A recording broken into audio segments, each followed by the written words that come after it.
Афанасьевич, про ваши книги расскажите, пожалуйста.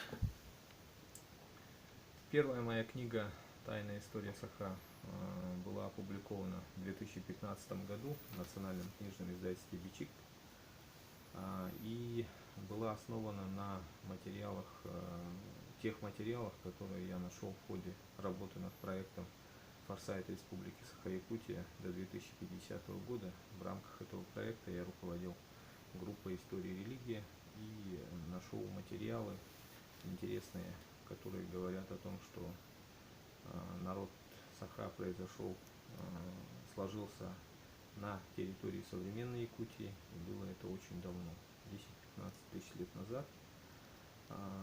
И это данные достаточно объективные, независимые от языка, от идеологических пристрастий тех или иных историков, основаны на данной климатологии, в первую очередь генетики, и уже в последнюю очередь на данных языка и истории.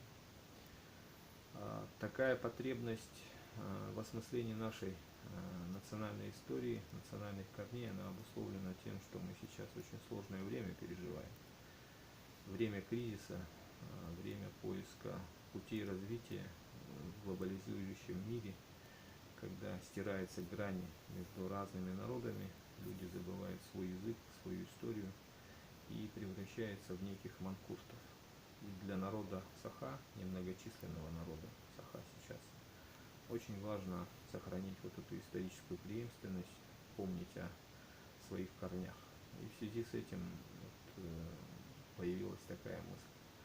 После того, как эта книга вышла, на удивление, она вызвала большой общественный резонанс, люди были заинтересованы, и были просьбы перевести на родной язык. И вот в этом году нам удалось перевести на якутский язык. Вышла книга «Саха Капсявят Кистеленга», якутская версия «Тайной истории Саха», тоже в национальном книжном издательстве, чуть большим тиражом. И вот еще в прошлом году, в 2016, нам удалось издать еще две книги: «Уроки Алексея Кулаковского» и «Сталин, маршал Победы».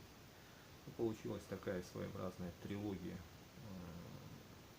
Сначала «Тайная история Саха», потом «Сталин, маршал Победы» и «Уроки Алексея Кулаковского». Книги на разные темы, но по сути они связаны как бы одной нитью, стремлением воссоздать преемственность традиций. Потому что и Кулаковский, и Сталин, и наша история, они, на наш взгляд, взаимосвязаны. И это, по сути, работа не одна моя, это желание, это мысли, это чаяние очень многих людей. Как показали вот наши встречи с людьми, когда мы эту книгу организовывали презентации в УЛУСах, в районах республики, в городе Якутске, было очень много встреч, и во время этих встреч нам говорили о очень интересных фактах исторических, замалчиваемых, к сожалению, официальной истории, которые подтверждают нашу версию северного автохтонного происхождения народа Саха. И это были данные, информация местных краеведов, местных знатоков, и люди об этом говорили, но широкой аудитории эти данные были неизвестны. И сейчас вообще мы поставили перед собой задачу на основе изучения истории Саха попытаться воссоздать общую историю народов России, народов Евразии, потому что мы, на наш взгляд, взаимосвязаны, у нас общее прошлое, настоящее и будущее. Мы всегда существовали в рамках одного государства. У нас было одно государство, одна вера и одна культура. Только позднее, в XVIII веке, нас искусственно разделили по национальному, по религиозному признаку, и мы забыли об этих общих корнях. Тем более сейчас, вот, когда идет очень острая борьба в мире за доминирование, когда происходят очень глобальные изменения, нам необходимо консолидироваться, как в годы Великой Отечественной войны. А для консолидации необходимо восстановить вот эту общую историю.